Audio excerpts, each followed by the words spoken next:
Quando falamos de OVNIs, imaginamos seres estranhos vindos de outros mundos que chegam ao nosso planeta em naves sofisticadas. No entanto, é possível que este fenómeno, como tantos outros, que atualmente não conseguimos compreender, seja o fruto de causas ainda mais fascinantes. La cuestión es hasta qué punto, si existen criaturas inteligentes que habitan en otras dimensiones, ellos están interactuando conscientemente con nosotros o les pasa como a nosotros, que no somos conscientes de lo que son. Segundo vários relatos, no nosso mundo existem determinados lugares que desafiam as leis da física que conhecemos e que poderão ter ligações com outras realidades. Escuchando el trino de un pájaro, se queda dormido. Cuando vuelve a la realidad, se da cuenta de que han pasado 300 años. E o mais inquietante é a possibilidade de estas enigmáticas entidades poderem deslocar seres humanos para fora do seu tempo e espaço. Observa algo que está estacionado en la carretera y al despertar su mundo ya no es su mundo. Es como si hubiera estado viviendo otra vida.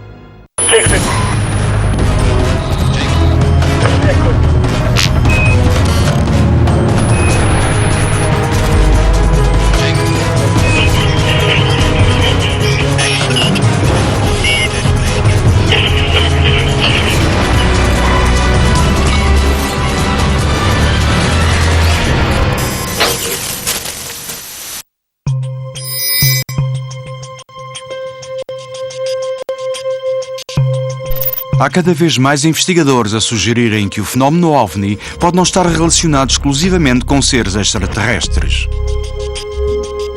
Yo creo que hoy en día es más fácil pensar y mucho más razonable que el fenómeno OVNI no tiene tanto que ver con extraterrestres como con lo que ya está defendiendo la física teórica. Quizás uno de los abanderados sea el físico Michio Kaku, que defiende que más allá de nuestras 3-4 dimensiones, que son las que manejamos, hay más dimensiones y que en un momento determinado se pueden producir una serie de rupturas, de aperturas, de paradojas en las que algo se abre y criaturas de otras dimensiones de una forma u otra se cuelan en nuestra realidad. Existen numerosas filmaciones en donde se ven objetos voladores no identificados que parece que se están materializando en nuestra dimensión. Es decir, parece más bien un fenómeno dimensional más que extraterrestre. Desde mi punto de vista, el fenómeno OVNI tiene mucho más que ver con la existencia de inteligencias de otras dimensiones que están de algún modo contactando o interactuando con nosotros. O, ¿por qué no?, alguna clase de viajeros del futuro. Quizás una de las leyendas urbanas más bonitas y a la vez más creída por cientos, por miles de personas en todo el mundo sea la de los viajeros en el tiempo. Se ha barajado la posibilidad de que el fenómeno extraterrestre realmente seamos nosotros mismos, una futura humanidad que ha alcanzado los conocimientos suficientes para viajar a nuestro pasado. Existe un arquetipo dentro de los humanoides que se llegan a ver en el fenómeno OVNI que es muy similar al de los seres humanos.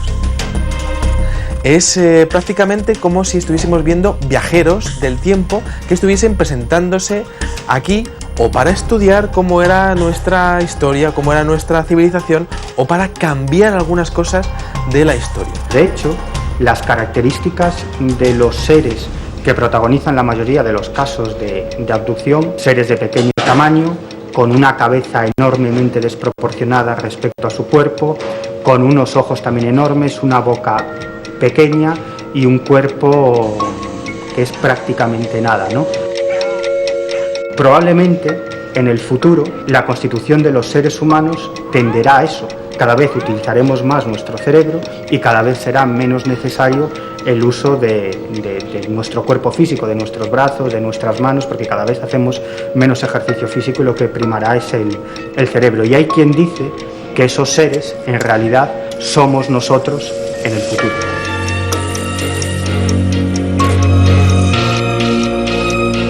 Si se trata de viajeros en el tiempo, ¿cómo explicamos entonces el fenómeno de las abducciones o aquellas tipologías de extraterrestres que parecen ser muy distintas a nosotros? Sería posible que hubiese entidades que para estudiar cosas que estuviesen pasando en ese futuro, estuviese intentando estudiar cómo funcionaba nuestro sistema inmunológico, por ejemplo, nuestra salud, cómo era nuestra sangre, cómo era realmente pues, nuestro sistema de vida, nuestro sistema de creencias, quizá para entender cosas que pudiesen estar ocurriendo en ese futuro. Si aceptásemos que hay viajeros del futuro que vienen a nuestro presente, bueno, pues entiendo que en cierto modo esto justificaría ese mutismo tan tremendo, esa falta de contacto real a nivel masivo que aparentemente tiene.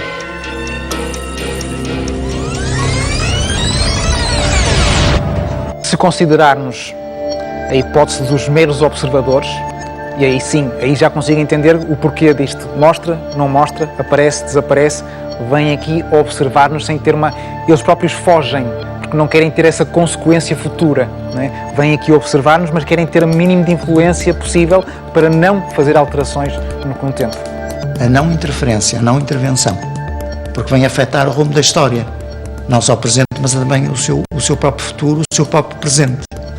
Ou seja, visitantes do futuro seriam proibidos de contactar os habitantes do presente, porque senão afetariam o seu próprio futuro.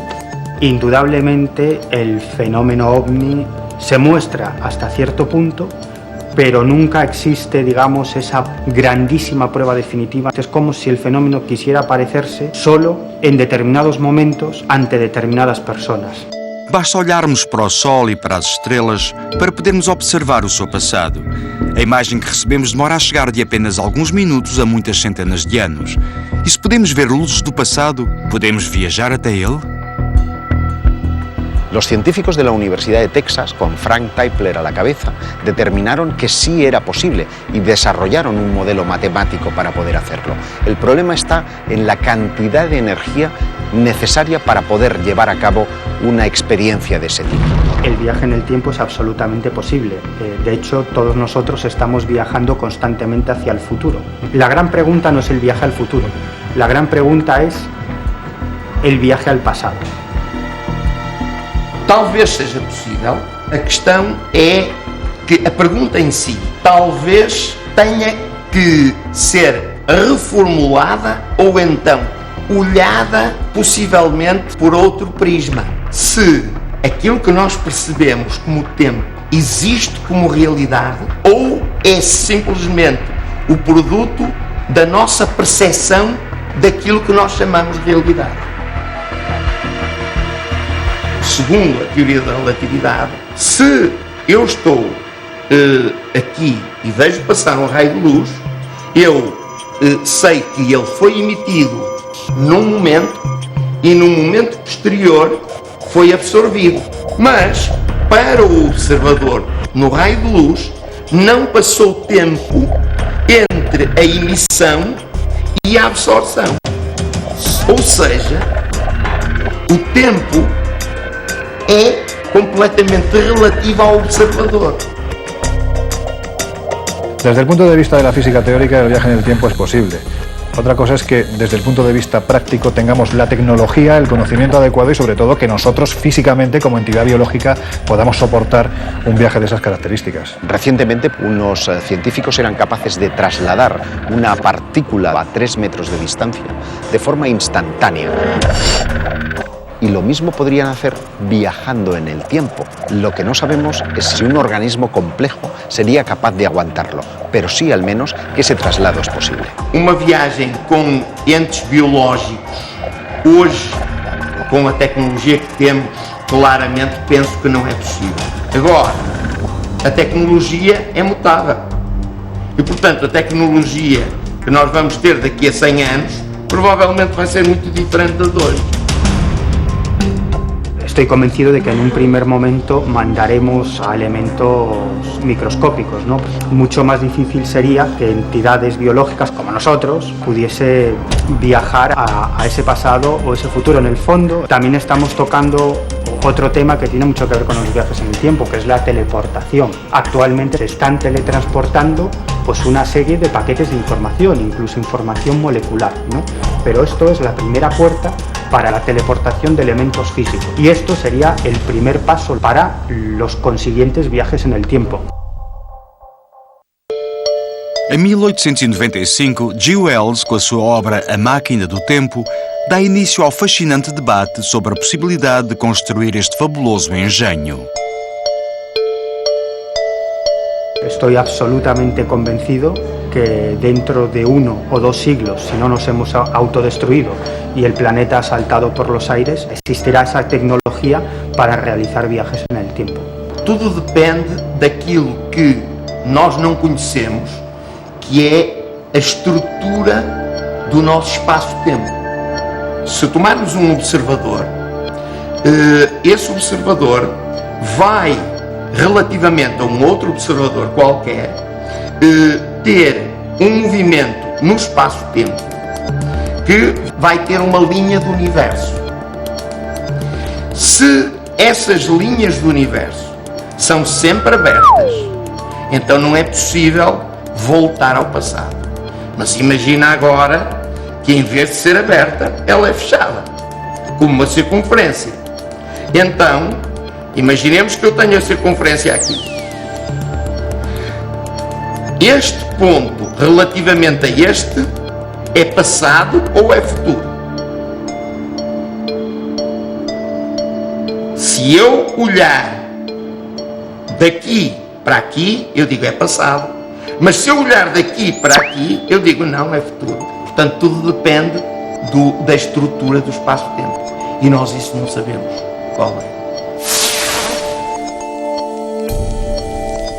Para poder fabricar una máquina del tiempo y viajar en el tiempo, la receta no es muy complicada.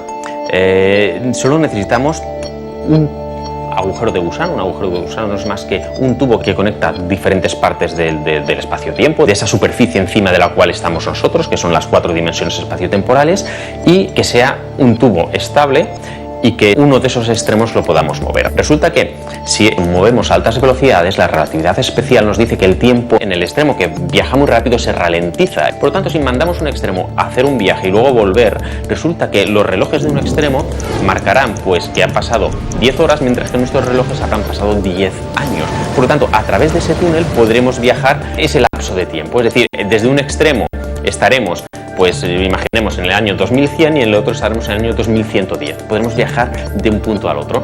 La cuestión es ser capaces de fabricar eso. Parece evidente que se os nossos visitantes fossem seres de outros mundos, não seria difícil imaginar algumas razões que justificassem a sua grande viagem. Mas que interesse teriam os seres do futuro? Caben dos posibilidades. Una, que vengan a alterar pequeñas cosas para preservar su medio ambiente en el tiempo del que ellos viajan, o que incluso puedan venir a advertirnos de ciertas políticas o acciones que el hombre está llevando a cabo para que no les afecte en un futuro más o menos lejano. Esos viajeros del futuro podrían estar viajando por intereses tanto científicos como atmosféricos, genéticos y también a nivel emocional. Yo te diría que la curiosidad, que es lo que ha movido a los humanos durante toda la historia, el saber qué ocurrió en el lugar del que nosotros venimos. Es decir, algo así como si yo te preguntara, ¿te gustaría viajar a la época en la que Colón decidió descubrir América o en la que murió Jesucristo? Pues eso, es decir, la curiosidad, el saber más, simplemente eso. Creio que se houvesse essa capacidade científica inimaginável na nossa capacidade atual de viajar do futuro até aos nossos dias, com certeza que seria gratificante e seria de todo execuível e aprazível, inclusive, fazer essa viagem. E do ponto de vista, inclusive, lúdico, do ponto de vista, como digo, até turístico ou científico. Seria talvez uma interessante excursão do ponto de vista turístico ou científico, não é? Analisar na perspectiva do futuro a situação do nosso presente, ou seja, os nossos descendentes verificarem com os seus próprios olhos a vida dos seus antepassados, as suas limitações, as suas dúvidas, os seus temores e os seus terrores. Cabe la posibilidad de que en un futuro la civilización humana se encuentre en aprietos y se vea abocada a viajar al pasado para hacer los ajustes y transformaciones que afecten a la viabilidad de su civilización.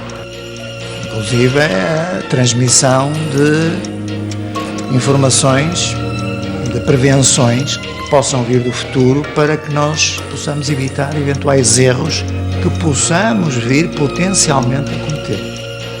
Portanto, haverá uma espécie de policiamento de nossos comportamentos presentes por nossos descendentes ou variantes humanas do futuro que eventualmente estejam com capacidade para vigiar, passo a passo os nossos comportamentos de modo a evitar possíveis erros que os afetem a eles mesmos no futuro. Tudo na natureza obedece a leis que regem o seu funcionamento. Talvez desconheçamos regras fundamentais que tornam possíveis as viagens no tempo e que os nossos descendentes ou seres de outros mundos mais evoluídos conseguem controlar. Hay físicos que sostenían, por ejemplo Einstein, que decía que había una especie como de protección de Dios para que no pudiéramos viajar al pasado y alterarlo. Sin embargo, actualmente esto no parece tan claro. Existe un problema para viajar al pasado. ¿A qué pasado viajaríamos? Porque en realidad nos moveríamos por líneas de tiempo y probablemente si pudiéramos ser capaces de viajar al pasado acabaríamos en uno de esos pasados posibles, que probablemente sería un pasado bastante diferente al que nos esperamos encontrar por lo que sabemos de los libros de historia.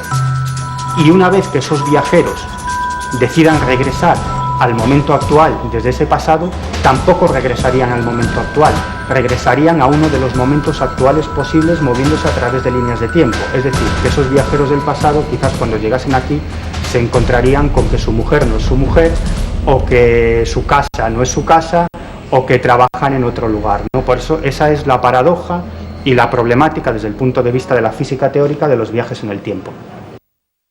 O caso mais antigo da Península Ibérica que relata uma viagem no tempo encontra-se no livro gótico de San Juan de la Peña, escrito entre os séculos XI e XV. O seu protagonista é o monge do mosteiro navarro de San Salvador de Leire. Este hombre estaba obsesionado con la inmortalidad, con la eternidad.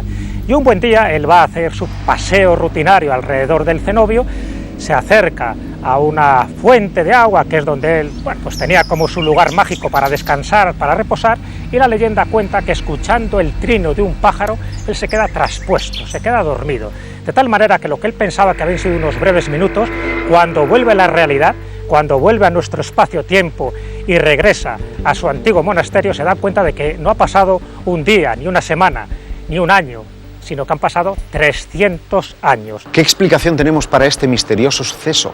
Pues solamente cabe el salto temporal, porque en la mentalidad de un monje del siglo X, que no ha visto películas de ciencia ficción, que no sabe nada de viajes en el tiempo, ¿cómo pudo imaginar que tal circunstancia podía ocurrir? Es literalmente imposible. Todo esto es lo que nos hace pensar que nos encontramos ante el primer caso documentado a nivel legendario de alguien que traspasó las barreras del tiempo y del espacio.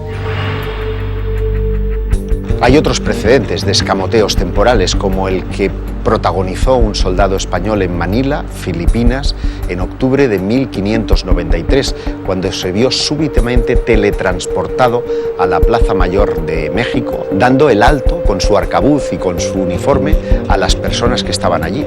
Esto motivó que se le abriera un proceso inquisitorial en el que él daría un dato que comprobaría la certeza de su aventura, y es la decapitación del virrey de España en Manila, que en este caso se tuvo noticias 3 semanas más tarde, que es el tiempo que se tardaba en recorrer un barco las 8.000 millas náuticas de distancia. ¿Cómo pudo saber ese soldado ese acontecimiento en el caso de que no hubiera sido teletransportado en el tiempo?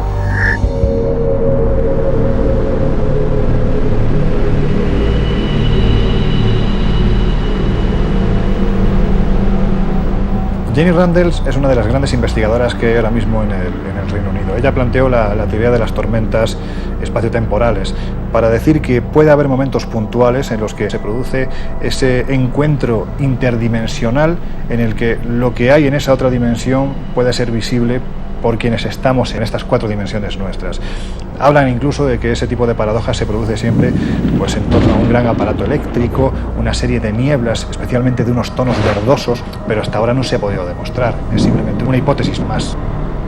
A minha interpretação seria pensar mais na teoria do caos, em que uma borboleta bate as asas em Tóquio e causa uma tempestade em Nova Iorque, por exemplo, não é?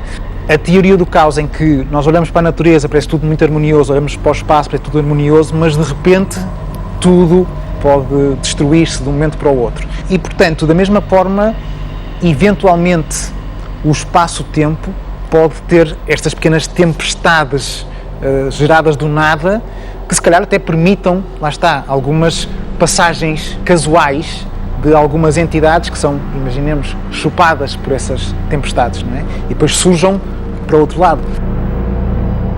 Parece que además hay una suerte de lugares con una especial atracción hacia este tipo de fenómenos temporales. Son lo que David Fiedler denominó zonas puerta o zonas ventana, dependiendo de si podíamos entrar en ellas o solamente observar los acontecimientos espaciotemporales. Lugar donde siempre se ha citado la posibilidad de que pueda haber una de estas puertas en el tiempo es el célebre Triángulo de las Bermudas, ¿no? Donde más paradojas, entre comillas, de este tipo se han podido producir, siempre atendiendo a las desapariciones de aviones y barcos que allí se han desarrollado. Por ejemplo, el célebre vuelo 19, el de los Avengers, son 5 aviones que en el año 1945 desaparecen en extrañas circunstancias y no se ha vuelto a saber absolutamente nada de ellos. ¿Se fueron a otra dimensión? Pues ante la falta de explicaciones puede ser una más. Muitos investigadores acreditam que estes portais espaciotemporais poderiam ser obra de seres extraterrestres e serem usados como ligação interestelar com os seus mundos de origem. Através deles poderiam aceder ao nosso planeta e capturar pessoas e objetos terrestres para investigação. Esvedra, por ejemplo, en las Baleares o Montserrat, que es visitada por miles de personas cada año, parece condensar una cantidad inusualmente anómala de fenómenos extraños. Entonces, todas estas cuestiones que determinan que un lugar se convierta de repente en algo parecido a una puerta que se abre hacia algo que no conocemos, desde el punto de vista de la física, es absurdo. Pero para alguien que analiza las leyendas, la historia del folclore, no hace falta ser un genio para darse cuenta que eso no es casual, que de verdad las personas parecen estar como empujadas, como si fuera por una fuerza extraña, hacia determinados lugares donde se producen fenómenos que en otras partes no ocurren. Outra zona propensa à ocorrência destes fenómenos é La Mussara, na província de Tarragona. Nesta aldeia abandonada há muito tempo, ocorreram desaparecimentos inquietantes. Enrique Martínez Ortiz, un hombre que fue a buscar setas a esta zona de montaña de Tarragona, y en un momento determinado, cuando iba hablando con su compañero, que iba justo delante de él, literalmente se evaporó. No se ha vuelto a saber nada de él, se fue con lo opuesto, que era un chándal, dejó la documentación, dinero, las llaves del coche dentro del propio vehículo y como os digo, no se ha vuelto a saber absolutamente nada de él. Muchos de estas desapariciones han acontecido poco después de haber tenido lugar en esas mismas zonas avistamientos de no identificados. También tenemos quizás otra de las historias más llamativas que se produjeron en este lugar, es la protagonizada por Carlos Estaller, que circulaba por esta zona de alta montaña y en un momento determinado entró en una especie de estado de somnolencia. Y cuando despertó se encontraba junto a la central nuclear, que está varios cientos de kilómetros más lejos. Lo que pasa es que había transcurrido un tiempo muy limitado, apenas 40 minutos. 40 minutos no es suficiente para recorrer este territorio. En La Mussara el tiempo y el espacio parecen entremezclarse de una forma extraordinaria hasta crear bucles que nos conectan con otros universos. Se habla, por ejemplo, de una ciudad que se encuentra en otro plano, en otra dimensión, a la que llaman Villa del Cis, Vila del Cis. La cuestión es que hay una masía justo a la entrada de este despoblado, junto a la cual hay una piedra. Si tú saltas la piedra, lo que dice la tradición es que vas a parar a Vila del Cis. Yo no sé hasta qué punto esta leyenda tiene visos de realidad, pero lo que sí es cierto es que el elevado número de desapariciones que se han producido allí, por lo menos da que pensar.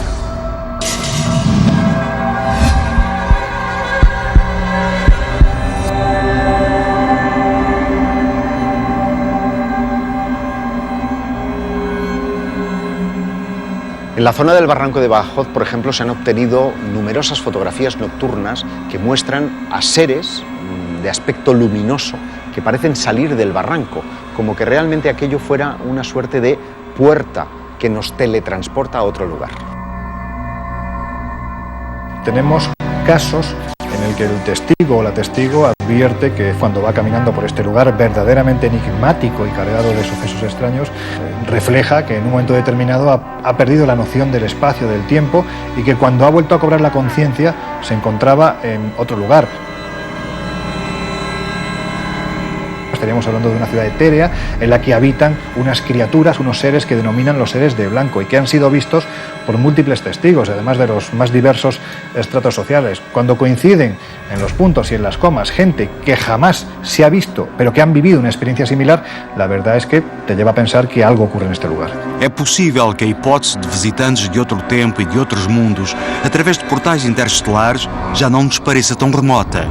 Mas chegados a este ponto, abre-se uma possibilidade ainda mais fascinante, a de que o lugar e tempo de onde vêm não se encontrarem no nosso universo.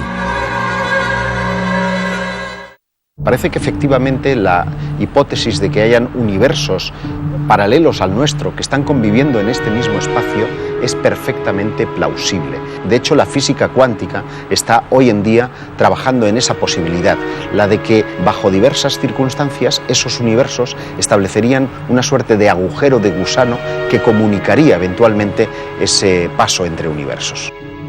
Lo que dice aquí la mecánica cuántica es que si un sistema físico puede tener diferentes futuros, resulta que tiene una probabilidad de que ocurra cada uno de ellos. Y el que ocurra uno o ocurra otro simplemente depende del azar. Y esto pues da lugar, obviamente, a mucha ciencia ficción, pero también da lugar a pensar que podría haber infinitos universos donde en cada universo estemos nosotros con diferentes historias, diferentes futuros, dependiendo de cada una de las decisiones que hayamos tomado a lo largo de nuestra historia. Es decir, que si tenemos que tomar la decisión A o la B, en un universo tomamos la A, en el otro tomamos la B y tenemos vidas diferentes, paralelas diferentes. Si atendemos a la teoría de los multiuniversos, yo parto de la idea de que tenemos que diferenciar que una cosa es precisamente la posibilidad de que existan múltiples universos y luego otra cosa es que existan múltiples dimensiones. Quizás eso es más cercano a lo nuestro. Decía el poeta Eluard que hay otros mundos pero están en este. Y yo creo que cuando decía eso se estaba basando precisamente en esas otras dimensiones que conviven junto a la nuestra, que en momentos puntuales se produce una paradoja que nos permite a nosotros ver e incluso a ellos interactuar con lo que hay en nuestras cuatro dimensiones. Para descrever o universo, usamos a teoria da relatividade de Einstein, que afirma que a gravidade é a principal força que age sobre os corpos celestes. Mas quando queremos investigar o mundo microscópico, usamos a mecânica quântica. Surge então uma nova concepção da estrutura da matéria, a teoria das cordas. ¿Qué viene a decir la teoría de cuerdas? Que la esencia de la materia no son partículas subatómicas, sino que nuestros aparatos tecnológicos captan una u otra partícula subatómica, pero no existirían como tal. ¿Qué sería la materia? Por decirlo de algún modo, una especie de cuerda vibrante, que dependiendo de su modo de vibración, nuestros aparatos captarían una u otra partícula. Pero este aquí lo interesante, esa cuerda vibrante, la esencia de la materia, tendría que moverse en toda una serie de dimensiones espaciotemporales, de 10 a 26 dimensiones espaciotemporales. Es decir, que para validar la física cuántica actual tendríamos que aceptar la existencia de otras dimensiones espaciotemporales, lo cual abre la puerta a la existencia de esos universos paralelos. No creo que los ovnis sean naves extraterrestres que lleguen a este planeta en una misión exploratoria. Tiendo a pensar que tiene más que ver con inteligencias de otras dimensiones que de algún modo están interaccionando con los seres humanos desde el principio de los tiempos. Foi há pouco tempo que apareceram as provas científicas da existência de outros universos. No ano de 2013, o satélite espacial Planck captou uma imagem da radiação cósmica do fundo do universo, ou seja, o eco cósmico do início do nosso universo.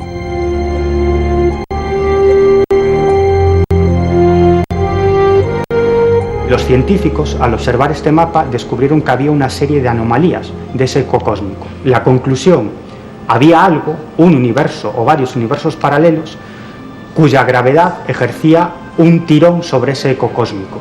Es decir, que ese mapa de la radiación de fondo del universo sería una prueba de que existen otros universos paralelos que no podemos ver ni captar, pero que también tienen fuerza gravitatoria y que ejercerían un tirón gravitatorio sobre elementos de nuestro mundo. La propia definición de universo paralelo evita que precisamente pueda existir una interconexión entre ambos mundos. Pero, ¿y si no fuera así?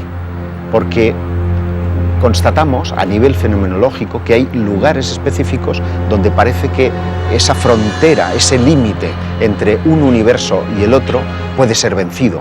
Esa es lo que llamaríamos la interacción cuántica, la posibilidad de intervenir en otro universo paralelo o al revés, que ellos intervengan en el nuestro. Sería fantástico si realmente existiesen muchos universos, poderlos conectar. Eso nos permitiría comprobar que realmente es así. Claro, la cuestión sería entonces que podríamos conectar universos y encontrarnos a nosotros mismos con diferentes historias. Albert Einstein e Nathan Rosen chegaram à conclusão de que no nosso universo não há apenas buracos negros. Há também um outro tipo de buracos que serviriam de atalhos espaço-temporais, chamados buracos de minhoca. O problema é que seria impossível atravessá-los. Sin embargo, unos años después, un matemático estadounidense, Roy Kerr, resolvió esas fórmulas ideadas por Einstein y Rosen, y esa resolución implicaba algo absolutamente fascinante. Las fórmulas de Roy Kerr demostraron que sí era posible que algún elemento físico pudiera atravesar esos puentes dimensionales y viajar a otros universos paralelos. Em 2008, a vida de Lerina Garcia iria sofrer uma mudança insólita. Segundo o seu relato assustador, esta mulher de Sevilha, após um contacto com uma nave extraterrestre, iria abandonar repentinamente toda a vida que conhecia. Viene precedido porque ella observa una especie de luz, algo extraño, mientras que se desplazaba hacia Sevilla. Lo que ve es algo que está estacionado en la carretera. Aquello debió de influir de alguna forma sobre la psicología, sobre la psique de nuestra testigo, que a partir de ese momento se comienzan a producir todo este tipo de acontecimientos que tiene en su vida. Tras acostarse, tras dormir, su mundo ya no es su mundo. Al despertar, su marido, del que tiene un recuerdo, ya no es su marido, tiene un hijo al que recuerda, pero que no es su hijo. Es como si hubiera estado viviendo otra vida, es como si hubiera vivido en un mundo diferente y al despertar se hubiera materializado en esa otra vida, ¿verdad? El caso de Lerina es verdaderamente un ejemplo, ¿no?, de toda esta interacción entre universos. Todo parece haber variado. Todos los actores de su propia vida la reconocían y sabía quién era su tiempo, pero sin embargo estaba viviendo en una realidad alternativa. Cuando se habla con ella, hoy día sigue sin estar convencida de que su vida actual sea la que realmente tiene. Es un fenómeno, es un suceso absolutamente inexplicable y asombroso. A tenor de todos estos casos, cabe plantearse si lo que denominamos fenómeno ovni podría tener alguna relación con esta suerte de universo paralelo, porque parece que el tiempo es un factor determinante dentro de la fenomenología de los platillos volantes. Esa interacción entre dimensiones, cuando se produce esa ruptura, esa apertura, por decirlo de alguna forma, pues te explicaría posiblemente muchos fenómenos que asociamos a la fantasmogénesis, a la espectrogénesis, al propio fenómeno ovni, al fenómeno extraterrestre. La cuestión es hasta qué punto, si ahí existen criaturas inteligentes que habitan en otras dimensiones, ellos están interactuando conscientemente con nosotros o les pasa como a nosotros, que no somos conscientes de lo que son. Stephen Hawking defiende una realidad absolutamente fantástica, la existencia de infinitos universos paralelos conectados por infinitos agujeros de gusano. Desde el punto de vista de la física, no hay nada que impida que alguna clase de inteligencia o artilugio pueda cruzar esos puentes dimensionales entre universos paralelos.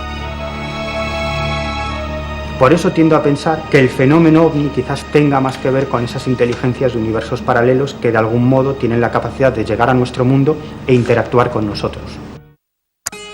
Nos últimos anos apareceram várias publicações que descrevem avanços no grande desafio de conseguir as ansiadas viagens no tempo. Será que a ciência humana poderá alguma vez construir a máquina visionária de G. Wells? Obviamente hay muchas teorías que todavía están por verificar y por descartar, porque hay muchas que son compatibles con todo lo que conocemos, pero que dan un paso más allá y cada uno en una dirección. El acelerador de partículas nos permitirá descartar unas de otras. Por ejemplo, hay quien pretende fabricar mini agujeros negros en ese acelerador de partículas. Si se fabrican, pues resulta que habrá algunas teorías que tendrán un buen respaldarazo y otras que no, y si no se encuentran, pues bueno, quedará un poquito menos claro. Se ha comentado más de una vez que la física cuántica es la puerta que nos va a abrir a la explicación de muchísimos fenómenos que ahora consideramos paranormales, desde la telepatía a la clarividencia. Evidentemente, si somos capaces de controlar la materia subatómica, somos capaces de controlar muchísimas cosas, hasta el punto de hacer realidad algo que decían los antepasados, incluso que decían los grimorios, de poder hacernos invisibles. Me llamó la atención un artículo relativamente reciente y alguna idea de Stephen Hawking para buscar viajeros por el tiempo. Resulta que Stephen Hawking montó una fiesta en su casa para viajeros por el tiempo, pero para demostrar que solo iban viajeros por el tiempo envió la invitación después de haber celebrado la fiesta y nadie se presentó a su fiesta. Obviamente, claro, parece muy fácil, pero lo hizo, y con lo cual pudo descartar que haya o que él no haya sido capaz de encontrar viajeros por el tiempo. Nos anos 50, o sacerdote Marcello Bernetti gerou grande alarido quando afirmou que possuía artefacto capaz de captar imagens do passado. El cronovisor del padre Ernetti daba la sensación de que por fin, alguien había hecho el invento del siglo, ¿no? Que era poder trasladarse ni más ni menos que al pasado, incluso pues para rememorar los momentos de la pasión y muerte de Jesucristo. Solo hay un pequeño defecto en esa teoría, que la prueba del delito en este caso, que es el cronovisor, nadie lo ha visto, ha desaparecido, dicen que fue destruido, pero es cierto que muchísimos casos y teorías, incluso de crononautas, sí se han justificado como posibles viajeros del tiempo, pero siempre, como pasa con las leyendas urbanas, nos falta el elemento clave, la prueba definitiva, para demostrar que esto es cierto. A 13 de janeiro de 1956, no estado do Michigan, Morris Jessup recebe uma carta que mudaria drasticamente a sua vida. A carta dizia que há 12 anos a Marinha Americana ia realizar uma surpreendente e trágica experiência em Filadélfia. El experimento Filadelfia es uno de esos casos que se debate entre la leyenda más absoluta y los visos de que realmente se estuvo haciendo algún tipo de experimento interdimensional. Estamos en el año 1955, cuando un desconocido Carlos Allende se pone en contacto con un ufólogo norteamericano llamado Morris Jessup y le empieza a mandar una serie de informaciones de un experimento que se había desarrollado en el año 1943. Dentro del proyecto Arcoiris, un proyecto ultra secreto, el gobierno de los Estados Unidos quería experimentar la invisibilidad sobre uno de sus barcos, el US Eldridge.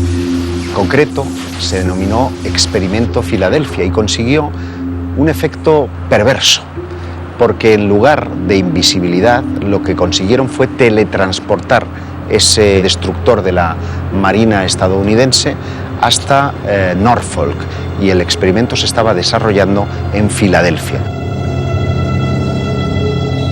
Cuando regresó este barco a su puesto original, en el puerto de Filadelfia, fueron cuestión de milésimas de segundo, el experimento, según decía Carlos Allende en uno de sus escritos, fue un auténtico éxito, pero la tripulación que formaba parte de ese barco fue un auténtico fracaso, porque, según contaba Carlos Allende, los tripulantes aparecieron literalmente incrustados en mitad del fuselaje del barco, algunos de ellos aparecían completamente calcinados, otros aparecían desorientados. Al Bielek, que já morreu, diz ter estado durante essa experiência e fala que o navio passou de 1943 para 1983 e depois regressou ao passado. E que depois, nos anos 80, se voltou a tentar repetir estas experiências. Quando ele fala que depois regressa ao passado a 43, já vai com a missão de acabar com a experiência, porque algo de facto tinha corrido muito mal. ¿Qué hay detrás de la certeza de que este experimento se llevó a cabo? Bueno, hay una serie de informes verdaderamente interesantes basados en los estudios que hizo uno de los grandes genios del siglo XX llamado Nikola Tesla. Cuando Nikola Tesla muere, muy poquito antes de que terminara la Segunda Guerra Mundial, sus archivos fueron confiscados por el FBI y se supone que el experimento Filadelfia fue causa y efecto de los documentos que manejaba Nikola Tesla, pero al no estar la persona que había ideado ese experimento, no se llevó a efectos correctos y pasó lo que pasó. Por lo tanto, quizás si el experimento Filadelfia fue real, el que lo propició fue Nikola Tesla.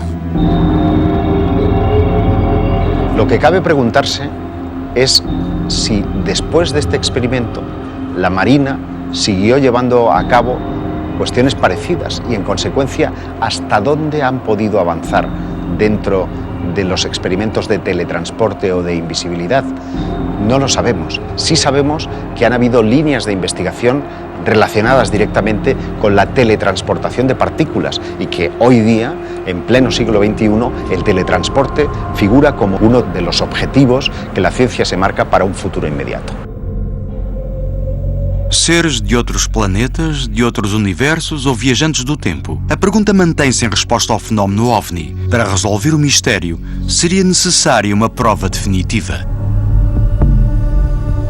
Es difícil llegar a conclusiones respecto a qué constituiría una prueba definitiva de los viajes en el tiempo. Seguramente la respuesta la vamos a encontrar en la misma medida en la que la ciencia avance y consiga pasos importantes y significativos en el tema de los viajes temporales. A prova necessária seria que encontrássemos ou buraco de minhoca ou então conseguíssemos formular uma topologia para o espaço-tempo que contivesse buracos de minhoca. Desde el punto de vista de la física es posible el viaje en el tiempo. El único problema es tecnológico y sobre todo energético, porque tendríamos que disponer de tal cantidad de energía que hoy en día es absolutamente imposible. Las tormentas en el tiempo explicarían muchos de los sucesos que se han producido en los que el testigo de repente pasa de estar en un lugar a estar a miles de kilómetros de distancia cuando apenas han transcurrido unos minutos. Yo mismo he tenido la oportunidad de recopilar decenas y decenas de casos de personas, de individuos que han vivido fenómenos de teleportación espacial, de salto instantáneo en el espacio y también de teleportaciones temporales, de personas que han vivido esas tormentas temporales o anomalías espaciotemporales. Incidentes como el experimento Filadelfia o leyendas como la del monje de Leire ponen sobre la mesa la posibilidad de los viajes temporales. Y lo que es más inquietante, y es que tarde o temprano tendremos el reconocimiento oficial por parte de la ciencia y los gobiernos de que tales viajes son posibles y que tal vez esto que denominamos OVNI tenga una relación directa, única y exclusivamente con el ser humano.